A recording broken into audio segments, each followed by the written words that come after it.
Hello everyone, finally day 1 has started off 100 days English speaking challenge.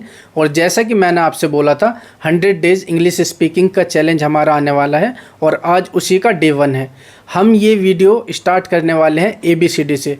Day 1 start होगा हमारा ABCD से और हम इसमें कोशिश करेंगे मैक्सिमम लेवल तक पहुँचने की नेक्स्ट 100 डेज़ में। और ये चैलेंज मैं ABCD से क्यों स्टार्ट कर रहा हूँ, ये सिर्फ उनके लिए है जो ये बोलते हैं। बहुत सारे लर्नर्स ऐसे हैं जिनको ये लगता है कि यार हम इंग्लिश सीखना तो चाहते हैं लेकिन हमें तो ABCD भी नहीं आती।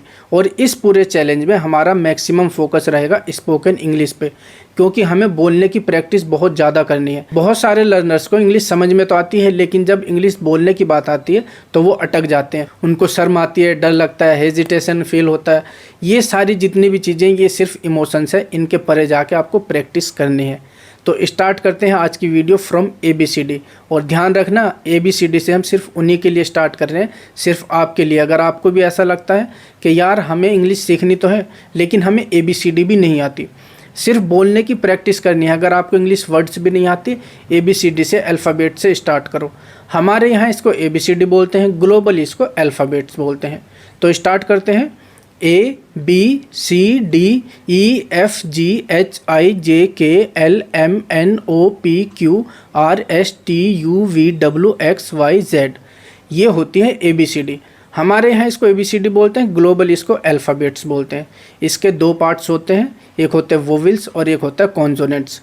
वोवेल्स होते हैं A, E, I, O, U। इसके अलावा जितने भी अल्फ़ाबेट्स हैं वो सारे कॉन्सोनेंट्स होते हैं। जो काम हिंदी में मात्राएं करती हैं वही काम इंग्लिश में वोवेल्स का होता है, बस यही अल्फ़ाबेट्स है।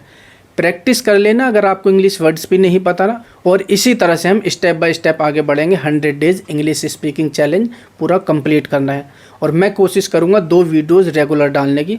सबसे पहली वीडियो जो मॉर्निंग में आएगी जिसमें मैं इसी तरह से एक्सप्लेन करूंगा और नॉर्मल भाषा में आसान तरीके से आपको चीज़ें समझाऊंगा। दूसरी वीडियो इवनिंग में डालने की कोशिश करूंगा जिसमें मैं सिर्फ इंग्लिश में बोलूँगा, क्योंकि मुझे अपनी भी प्रैक्टिस करनी है, अपना भी लेवल अप करना है। तो दूसरी वीडियो अगर आपको इंग्लिश समझ में भी नहीं आती फिर भी आपको सुननी है। और इसी तरीके से मैंने सीखी है। जब मुझे इंग्लिश नहीं आती थी उस टाइम मैं बहुत ज़्यादा लिसनिंग करता था, बहुत ज़्यादा सुनता था, क्योंकि इंग्लिश के वर्ड जब हमारे माइंड में जाते हैं, पहली बार में जब हम सुनते हैं पता तो चलता नहीं है कौन क्या बोल रहा है, किस वर्ड का क्या मतलब है, या ये वर्ड क्या है ये भी नहीं समझ में आता।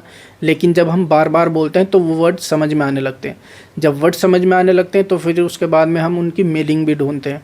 जब उनकी मीनिंग समझ में आने लगती है तो फिर हमें ट्रांसलेशन की ज़रूरत नहीं पड़ती। इसी तरह से चीज़ें आगे बढ़ती हैं। आप इस चैलेंज को फॉलो कर रहे हो या नहीं, कमेंट करके ज़रूर बता देना। मिलते हैं डे 2 में।